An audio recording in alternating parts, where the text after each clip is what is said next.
Hello, good afternoon. Welcome to Agenda on TV3. My name is Deborah Kwabet. Today we are looking at the street naming and property numbering system. We know businesses in Ghana find it difficult to locate their clients, and emergency services also have complained that when there's a call for emergency services, they find it very difficult to locate those properties.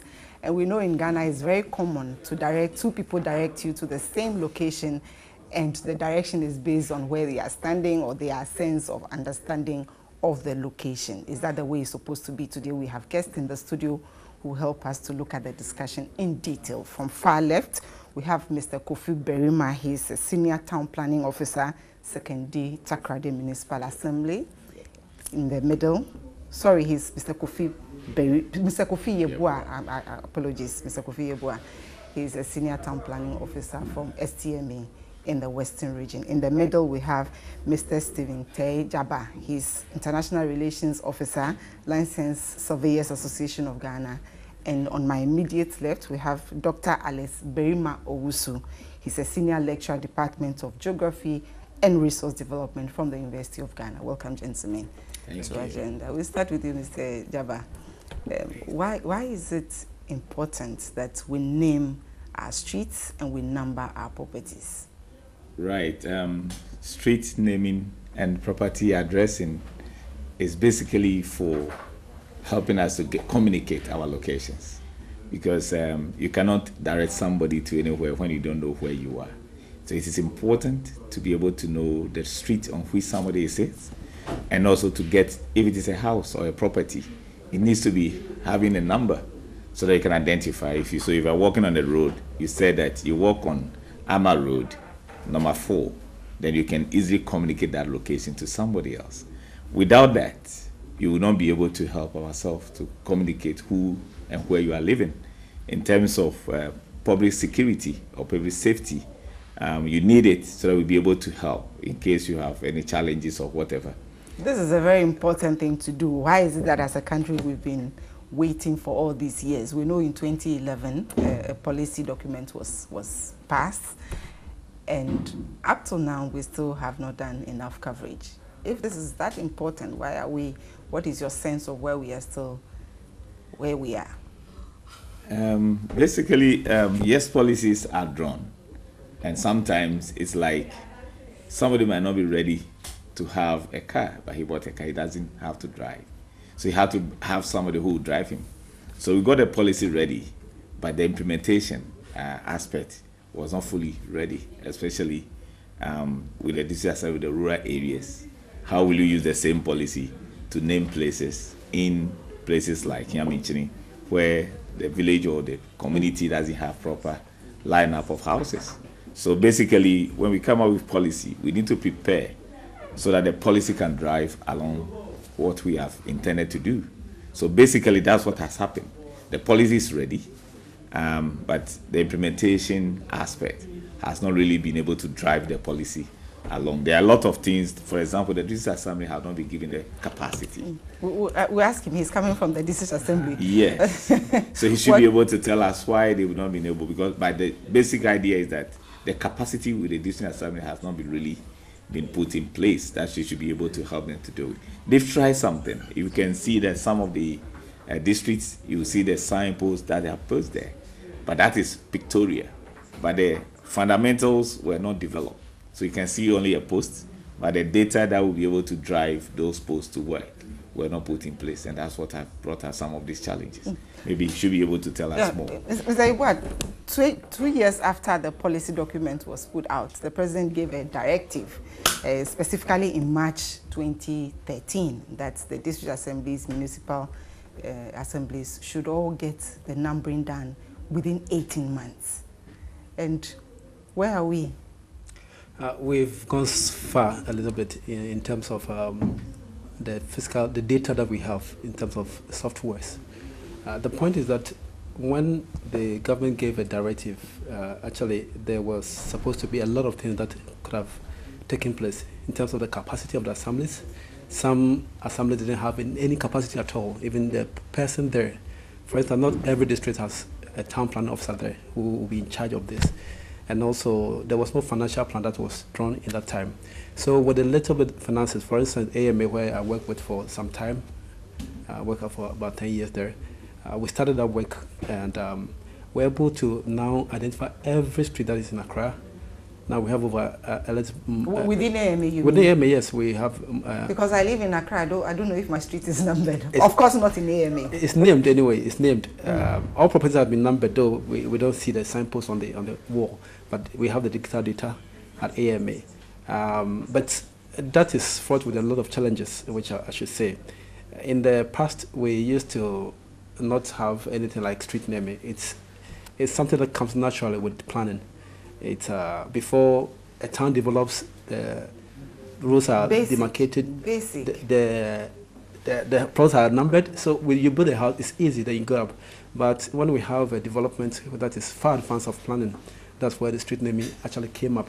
And since the municipalities, or let's say the district assemblies and then metro and municipalities are in charge of the actual day-to-day function of this inquired assembly to actually be proactive in making sure that every property, every street, and every location is known and put on a platform for easy identification of absolutely. everyone. And for other purposes as well, like taxation as well. That is also important. We'll come to the details proper, but what's your assessment of our situation? Because development we should have started development of physical structures with, we should know where everything is. We are now struggling to try and pick everything. What's your assessment of how we plan and why we are here? Well, thank you. I guess we need to look at it from one or two scenarios, then we can arrive at what we're talking about. Because I don't think there's any country in the world that has not, or that has reached where it is now without going through the street naming thing. It's not so easy to say there will be street names before development. No, it has been always like that. Even in US, as of today, there are places that may not have street names that they are still doing it. It's ongoing. And it's something that you start at a point and it will continue forever because development will still go on. So the only challenge or the only problem with our situation is it has taken far too long for us to realize the need for us to have street names and property identification. And probably, in my view, it is one of the two main reasons why our development is lagging behind. And probably the second reason will be individual identification. Because if we can solve the issue of location identification and individual identification. Which actually starts from birth registration. Correct. Then we are making progress. And I would say we need to do the street naming now, and then we add up the individual identification.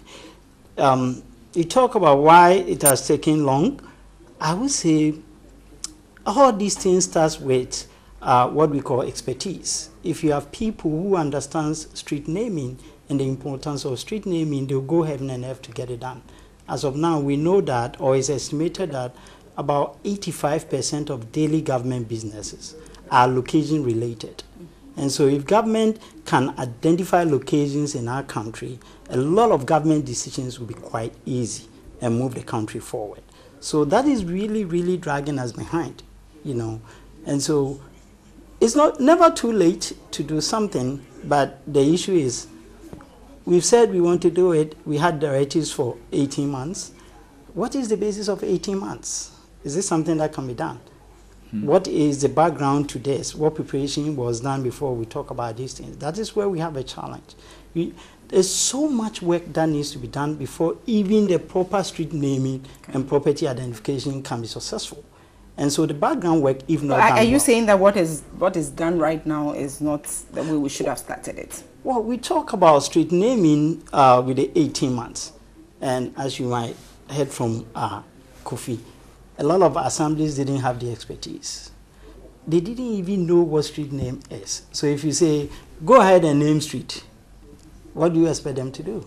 You didn't give them financial resources, right? So they just went ahead and named streets. But you see, the actual work, what will make it function, is not just putting the names on the street or just giving property numbers, but capturing the actual spatial data and trying to process the data and defining certain parameters that will make it useful. Because we can have street names, but if you don't have the spatial data, which will be useful, reality is not going to function as we expect. When you look at the policy, all the things you are mentioning, the parameters, the GIS data, and all those considerations are well spelled out in the policy. And so if we have a policy document, and the policy document is supposed to guide the implementation, how come we went to the field to start naming streets, start putting up posts without looking at the guidance documents? The reality is that it's one thing to have a policy document and another thing to implement it. Okay, so, and you realize that if you look at Ghana's situation, it started with political decision. Let's get it done in 18 months. If you want to do Accra alone in 18 months, I will tell you it's not possible.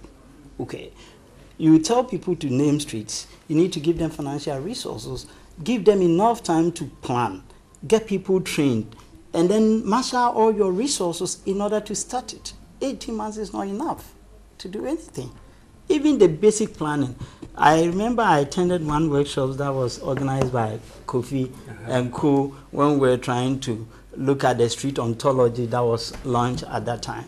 And you know, some of us reading the street ontology says certain definitions are not right, certain bases are not right.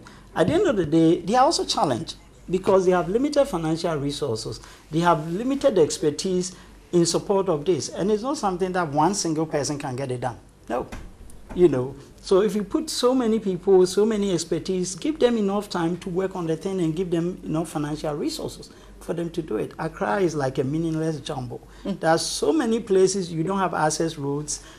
Individual properties are even not identifiable.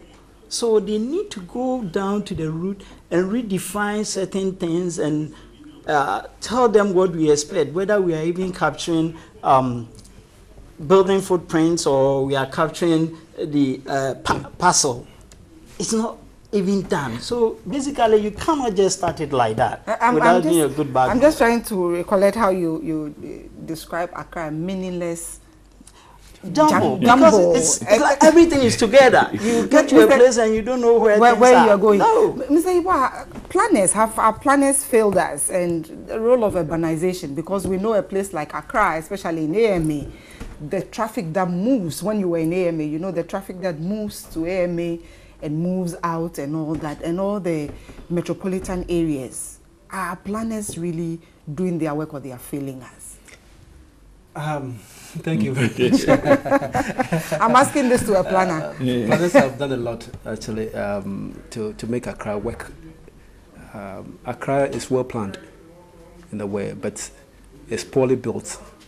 In the sense that, for instance, if you look at the plans from the early Accra plan that we did, and even the Gamma 2010 strategy, everything was spelled out. There were areas that were supposed to provide some kind of resources to Accra. But now what we see is that in the building of Accra, which doesn't fall within the purview of the planners, actually the new Land Use and Special Plan Authority, that's kind of, they didn't have the power to, you know, go into the implementation of the plan itself. But the District Assembly, the MMDAs have the power. They have the mandate to issue permits before any structure is put anywhere. So they are institutions of state with the power to implement. You're right. You're right. But when you have a situation when, you know, development is smartened, you know, the urbanization actually came in at a time that the capacity of the municipal assemblies were so little to accommodate the pressure of this urbanization. And as he said, given 18 months to do this, it's a lot of work, because you need to actually, for me, street naming is not an end in itself. It's something continuous. As I said in the beginning, it comes naturally with a plan. So the 18 months is an output. We give it to you. Now what happens next? It doesn't die. There are a lot of policy that requires change of name, committees to sit down, adding up of new names. So it should be a whole department on itself that does everything on this level. So for planners have done a lot of work, but when we see the gentrification of Accra, it's actually pricing people out. So people have to live far away Accra, but the economic hub is within Accra, so people have to come. So there's a lot of, you know, economists have to come in, the road transportation department as well. And there are certain things that are of, Accra is a mixture of like 3 capitals: regional capital, national capital, and also, Accra is the capital of a district itself. So all these are things that integrate to require the effort of many people in the various sectors for us to work actively to make the plan that we have developed to work on the ground. So your view is that the planners have not failed us? Planners have done a very good job. We know surveyors, licensed surveyors, you have a critical role to play. You do the demarcations and all that. So how come we are looking at Accra as an example because it's the capital and Accra is very dear to all of us? How come that Accra is well planned, poorly built, when we have licensed surveyors, we have the survey department, we have MMDAs, we have planners that are supposed to be doing the work? Coming specifically to the street naming, we had a policy. Is it the usual nice document, poor implementation? What is it that is our challenge? Yeah, it's like you've given birth to a very nice, beautiful baby, and you've not been able to give a good food. So you become a kwashiorkor, as we all know. Yes, it's well planned, and we have a professional conflict somehow.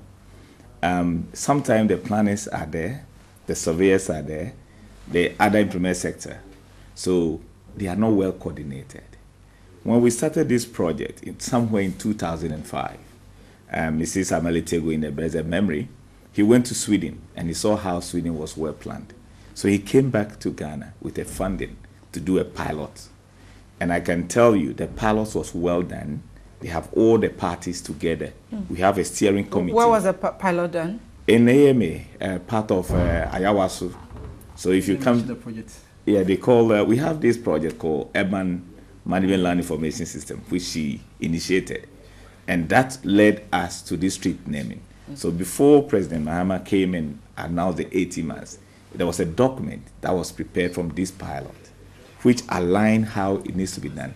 Based on that project, that we had a policy that was drawn. If you look at how the pilot was done, where even Nima, you could go to Nima and every property was named, every street, they will use the footpath as streets. That you can use that document. You can identify every house in Nima. Every footpath that you can find in Nima was named, which I think Kofi was the project manager. If we have followed that and using the same experience to roll over to the whole country, we could have done something better than what we did. But honestly, that project was just put under the shelf, and a new one or new ideas. And we have the expertise. Yes. Someone went and brought the expertise. We have Kofi.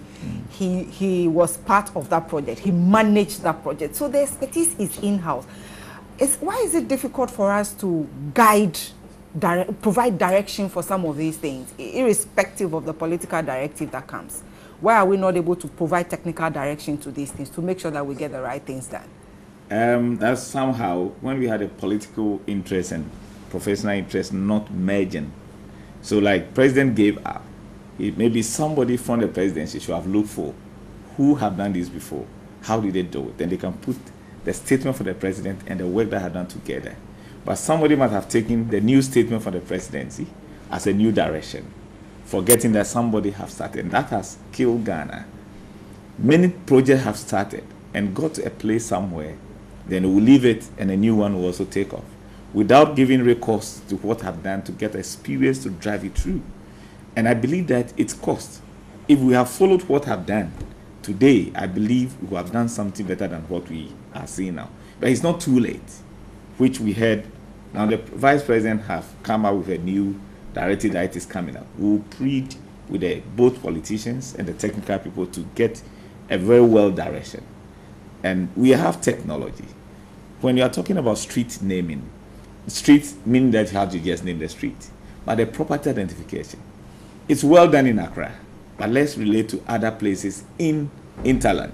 Is it well done in Accra? Because you could name 5 properties in a particular location. You come back tomorrow and you have 7. Yes. We know how structures spring up in some part of Accra. Yes, because now when they are doing those redevelopment or subdivisions, they don't recourse back to the survey people who are supposed to go and redemarcate to give the course. So somebody doesn't see survey as important at that aspect. So people will just get out and think that this is my house. I have full property and divide for my children without going to recourse. So you have 2 gates and now two new properties. And 2 new property, no name. and they'll be using the old one. So that creates another problem. So if we can follow the policy, where the town and county planning has got their policy, before you do any development, you have to get a permit. Now the parents also bring another challenge. You want to get a permit, the land that you are using have not got a full title.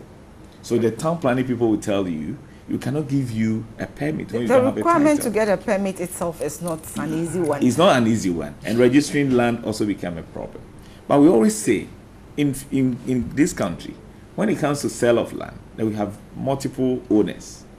But for example, a family land is there. Then we have a family head. Why is it that when we want to sell the land, the family head is not given the sole responsibility? So we can hold him responsible. But somebody else will just jump and sell. And somebody also buy without going to the records of the family head.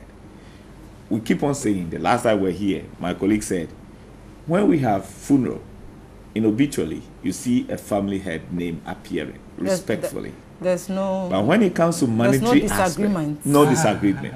But when it comes to let's have a property to share, then everybody in a family will assume the position that I can sell the land without recourse of the family head. If a law can be developed, so that in this aspect, when we know that we have a family that will be having a sole responsibility to this property or this piece of parcel of land, and that can have a recourse. Because surveyors will do their best, planners will do their best, but when it comes to this aspect of land registration, that brings another difficulty. Because when I don't have the title, they cannot give me the permits. His policy that he has drawn become a waste document.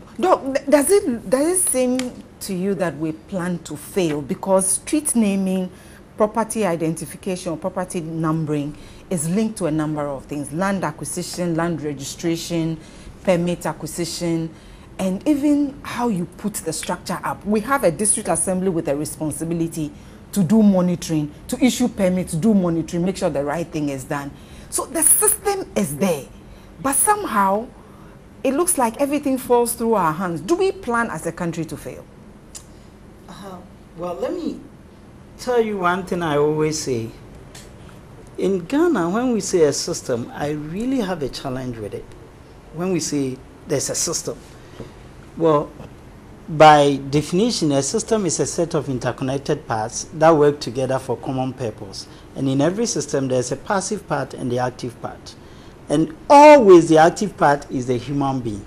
So when the human being refuses to act, there's no system. So here is individual decisions. But when you look at the plan, correct, it seems like a system, because district assembly, they are on the ground, they are location specific, yes, they have the departments, they have the agencies, they have the monitoring teams, or they are supposed to have this so that they can monitor. And so on paper, it looks good. Correct. So on paper, it's good. That's one part of the system you are defining. But the reality is the human being who will push the paper for the paper to turn into a street name or property. And the human being who is supposed to do that may not have adequate knowledge. Or, in many cases, we lack the foresight and we think of the short term of things. Let me give you an example. You take Accra. Zajaba is talking about individuals can go and sell land. Every land that is being sold here by one way or the other, the people have registered it. That's why you know it's a family land, right? Elsewhere, what happens is that there are two types of addressing system that you have. We have what we call the theoretical addressing system and empirical addressing system. What that means is that if this is plot number 1, this is plot number 2, number 3, number 4. Plot 1 is built, plot 2 is built, plot 3 is not built. It's still captured in the database as an existing plot. Sure. So ownership and every information is there, right? What's happening is that even if it's not built, so anytime you go ahead and sell it to another person and he's trying to, it's already identified. That's one way that we look at it. So in that case, we are able to say that, well, we don't need to go back and re-identify the plot if you are coming to apply for it. What we have not done over the years is we've not realized that this area will become a residential area in the following number of years or things like that, which is like the long-term plan that we need to have in order to follow course and implement. And because we don't have that, let's say Kofi is in charge of the project right now. Kofi has moved from AMA to Yes, and then now he's out here. As soon as he's gone, whatever he's doing is abandoned. No continuity. The person who comes in doesn't have interest in making sure that thing is there. Perhaps he has no background in it. And so we abandon it. Then we have the problem. So is it an issue of square pegs in round holes, or it's round pegs in square holes? Whichever way you look at it. No perfect fits. It's part of it, okay? And there's also over-politicization of issues. Somebody is here, is implementing this project, and all of a sudden, it comes like, oh, that guy is chopping money too much. They move him the next day without even giving prior notice. He's not able to prepare this man for him to take over. Whilst he's also leaving, he's even angry already, so what happens? How do we go back and correct all these things? So the reality is that the departments in charge, like town and country planning, district assemblies, should be aware of where we are going as a country. Have a direction, put people who understand what we want to do. I find it difficult to believe that we have units within the district assemblies. They're supposed to be planners in those districts. And we know some of the districts have planners. So how come we can't plan and do projections? Yes, but it's not all of them. But that aside, the district assemblies also have their own challenge. When we started the district assembly thing, one of the biggest challenge was having people with expertise who can get the right thing done. And so one of the 22 decentralized departments that started the whole thing, they have to move people from even the national level to help in the district level. Are we overburdening the districts? Not necessarily. That is their responsibility. Of course, they also have their own challenge because a lot of people have been employed without expertise in their positions. Some do, and a planner doesn't mean you are an expert in street naming anyway. So you may also lack so much in this. So you really need to think about it. That's why it's always good to have a plan. If this is what we want to do, then we post people who have expertise to get it done. Other than that, like you are saying, we don't plan to fail, but we always fail if you don't plan well. So planning is not just putting a policy on a paper or designing a long-range plan or long-term plan or regional plan on a paper, but it's also planning for expertise and resources to accompany the implementation. Because in Ghana, we are good in putting together beautiful plans. We are good in talking big, but we are not good in implementing it to bring it into reality. That is where we have a challenge. Please hold for me. We'll go for a break. When we come back, we will keep looking at what we need to do differently as a country to make sure that the street naming and property numbering becomes a reality, because if it's a developmental issue, then we need to fix it to make sure that we can push our development to the next level. We'll go for a break, come back, we'll continue the discussion.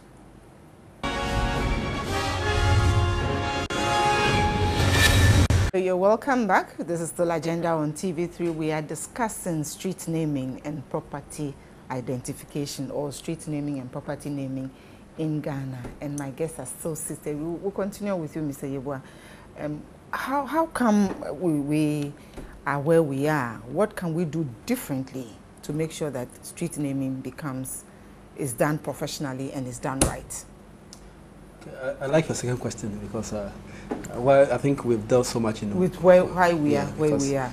What can we do differently? What we can do differently is that we have to look at a period of a financial cycle. The policy guideline gave something like stakeholders. Who are these stakeholders? You go to some communities, you want to engage the stakeholders. There are only few people who comes. They go to other people and then explain it the way they understood it to them. Another stakeholders is the development partners. For instance, we have several development partners that are involved in this project. We have MSI from the US in Logodep in the Western region. We had global communities also in the Western region helping. We had the CISOV from Sweden helping Accra. Several development were helping, and this were coming up with a system. And if we see a way to synchronize this system, at least for data capture, we can just use any system, but at the national level, we should have a single system that actually have the database. So that's one thing. We have to have a financial plan. Now, what the assemblies will do is that we are depending on the donor agencies. For example, AMA depend on the World Bank when they get the 3.86 million. And they were supposed to even do more than the street addressing, because they were supposed to go and then make sure that they have a complete system harmonized with that of the land sector agencies, have all this data down there, and be able to track owners of properties and also, owners of the land itself is vacant, because people leave their land vacant just to, let the value go up, because it's enjoying all the services. And this was one thing that's a collapse in that way. So we actually need to make sure that these donors actually one part of the stakeholder that we need to connect. So if we are having a financial circle and not depending on street naming as an end, then we'll be able to make it as an integral part. Two is also about the use of this data. If you do street naming and then I don't use it, I don't even know that my house has been plated with this number, I don't use it, there's no sense. If I go to any public office or to open a bank account, they say bring your house number, electricity bill. Not, it doesn't, nobody cares that there's a street name or whatever. So institutions must be made compliant to use the street naming. And this will help us to make sure that we take it seriously. So community members will take it seriously, government will take it seriously, the assemblies will also take it seriously in that direction. That is very, very important. We know that in Accra, a few names were, streets were named and all that. What informs the choice of name? We know the policy ascribe a few things, how it should be named and all that, but picking a particular name for a particular street, what informs that? For instance, all the street names in Accra that you may see, or that is yet to be placed, as a result of stakeholder engagement with opinion leaders from the community themselves. And also, as the guidelines speculates, we need to make sure we go by themes in certain areas, because for an area, if I mention, let's say, Sunflower Road, you should know that it's in East Legon, because that's where the kind of plants names are. So that's what the guidelines came up with.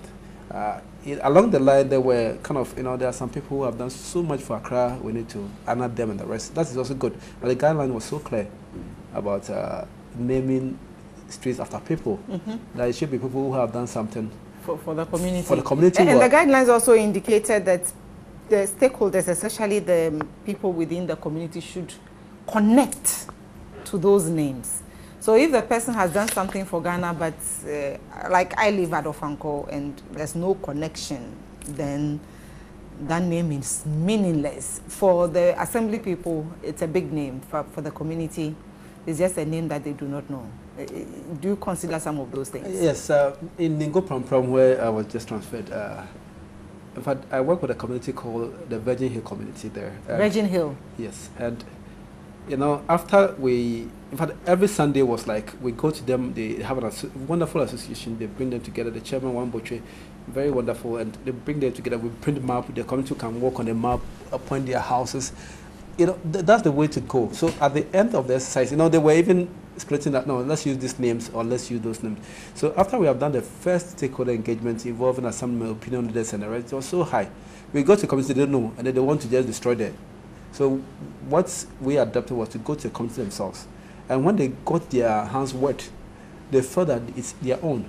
Now, it's not with the money to just put a signpost, and they still want to use it because, and as soon as they come together, they know that we are generating so much property tax for the assembly, the security area is safe, this person is living here, and this was owned by the community. And Mr. Boche, who was in the lead of that resident association, could attest to the fact that after we've done all the street naming them after some alphabets, and which they themselves brought up 3 options, we chose one and they accepted it.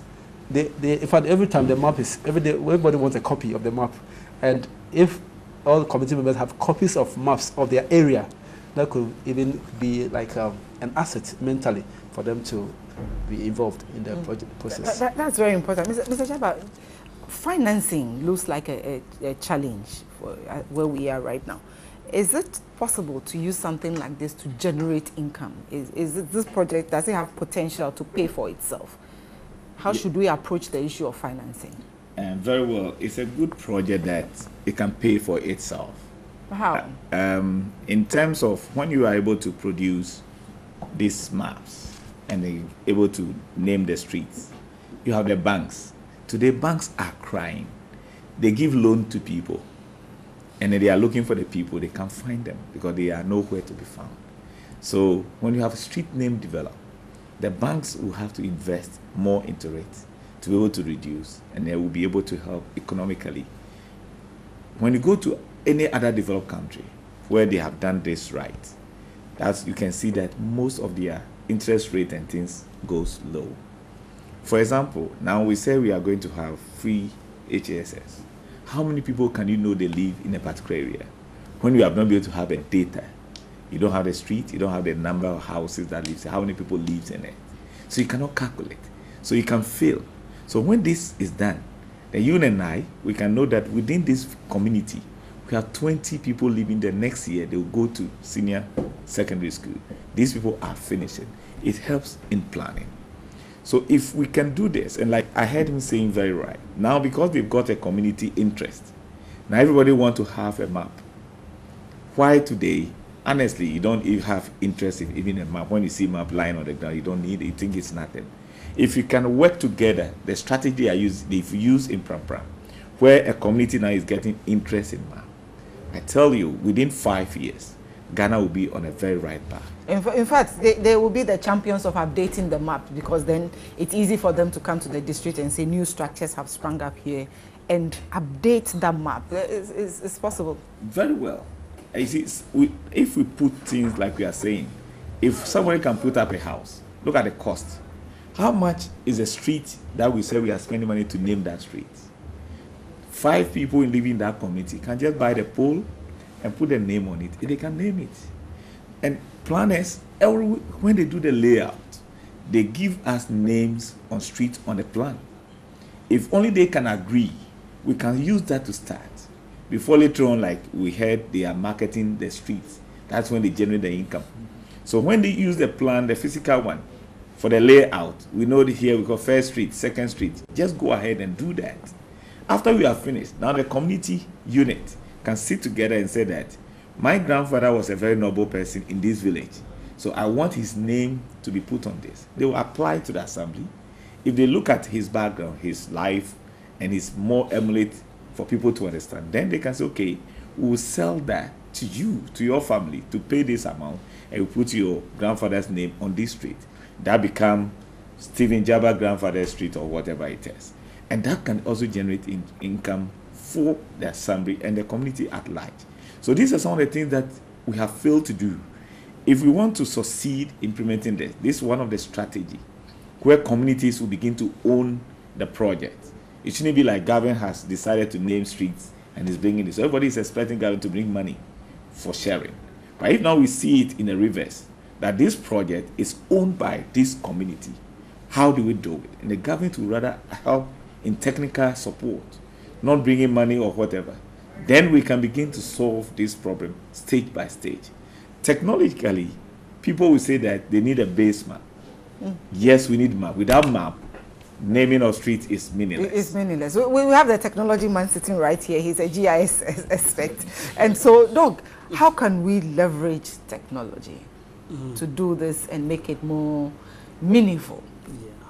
Yeah. And I like the way Mr. Jabba talked about people owning, because I can imagine if my street is named, 3 neighbors, 2 neighbors, 1 neighbor can put up a pole and name the streets.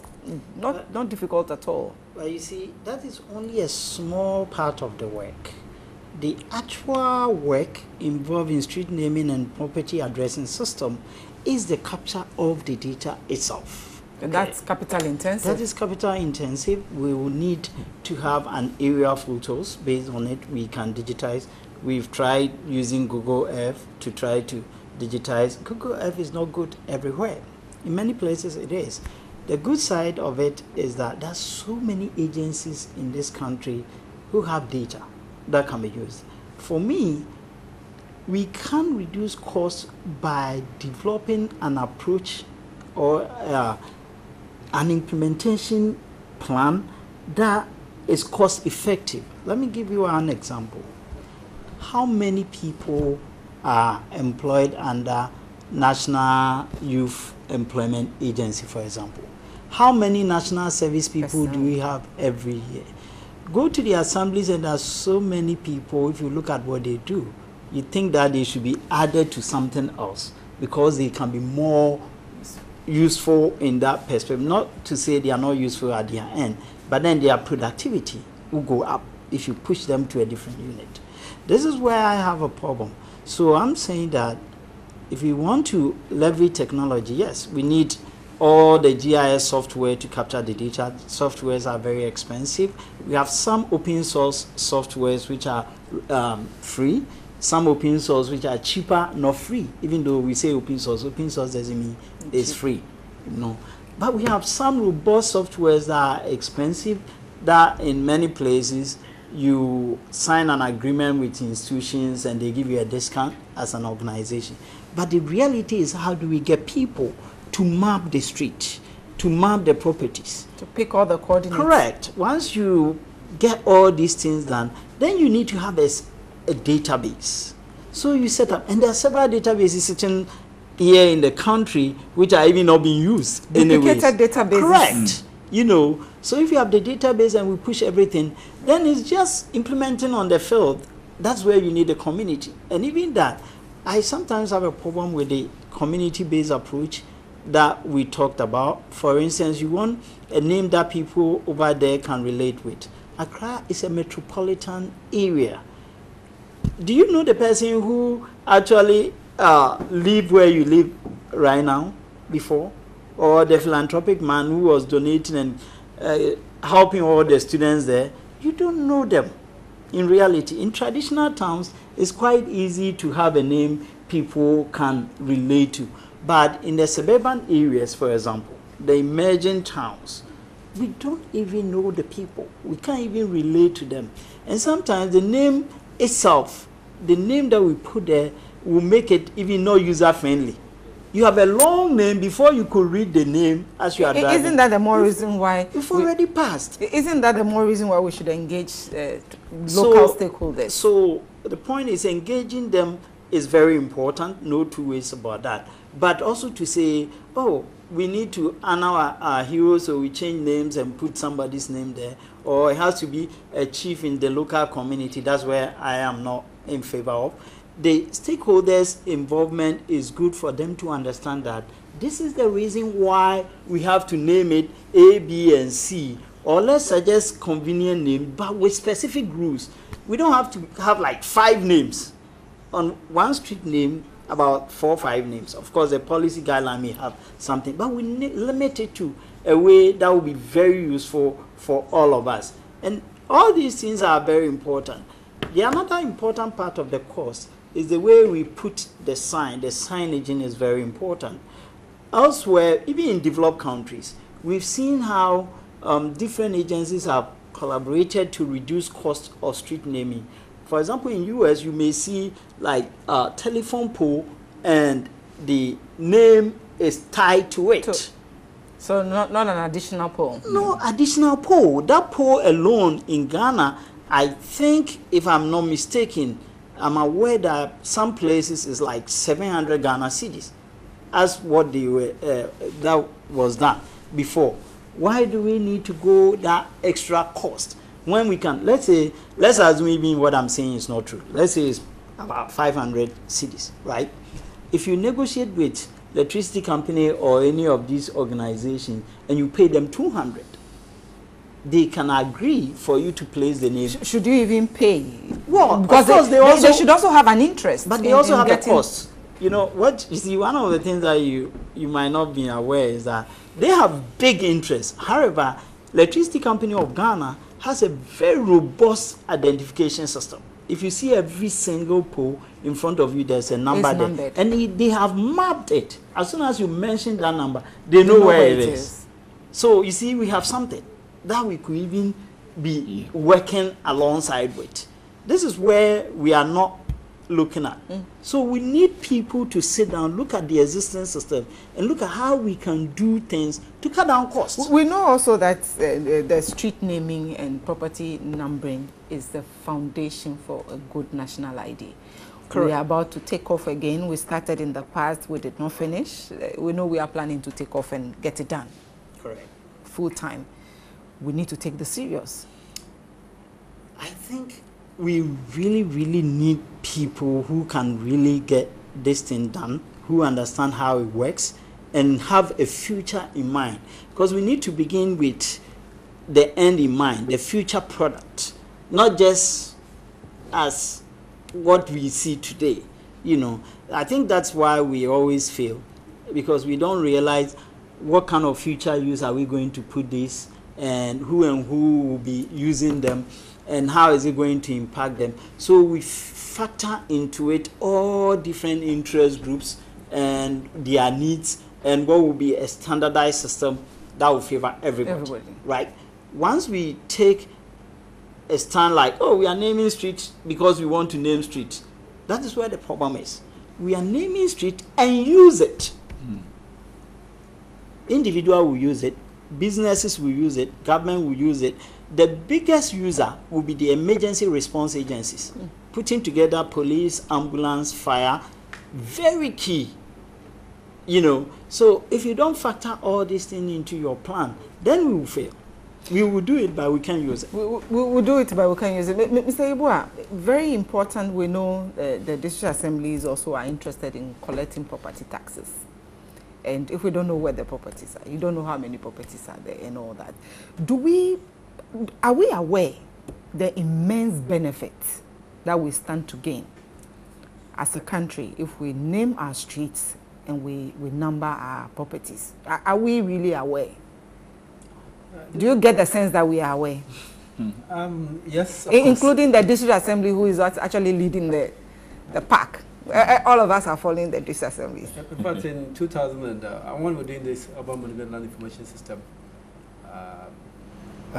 AMA was supposed, in 2008, was supposed to collect about equivalent of $10 million US, which when AMA have hold of it, is a lot of money. Can change Accra. Can change Accra. 10 million from just property taxes alone. And do you have an idea how much they are collecting? For now, first, in fact, AMA, or for instance, many others, like STM to the same thing. They even don't know the number of properties they have. Now, with this street naming and property identification, AMA have 125,000 properties.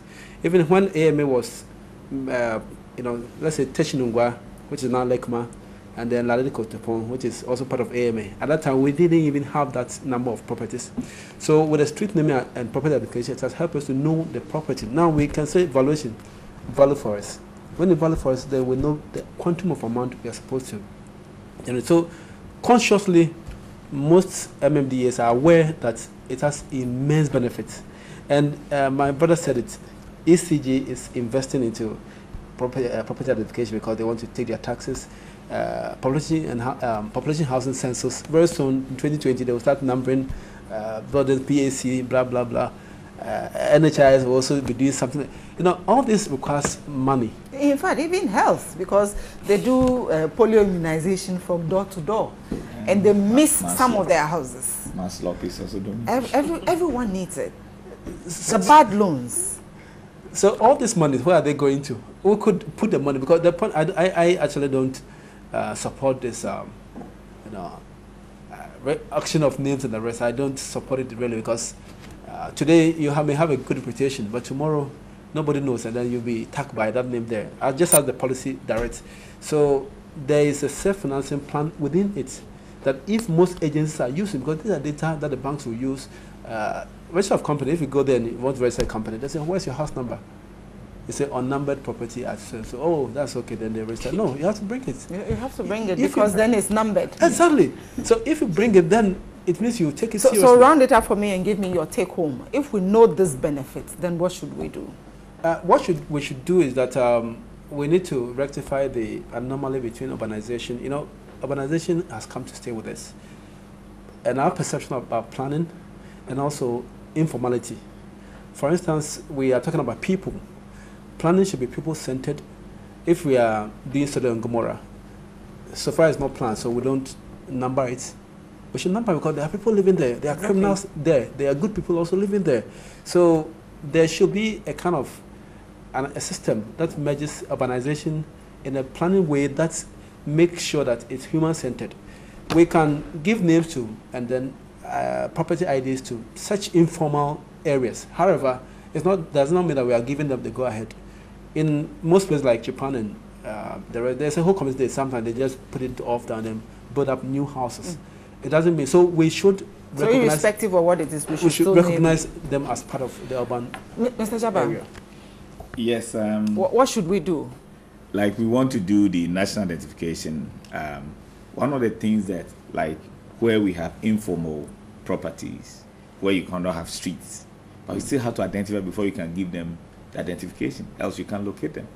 Fortunately, there's a technology which has been introduced by somebody, where we call natural area code, where you can use a system. You grid the whole of Ghana will be gridded by 30 by 30 meters. So it means that it can give you unique numbers.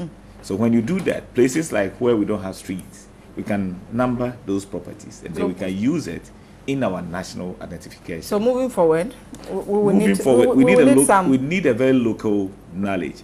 Most of the time we think that the foreign partners can support us, but they have no idea what happened in our local system.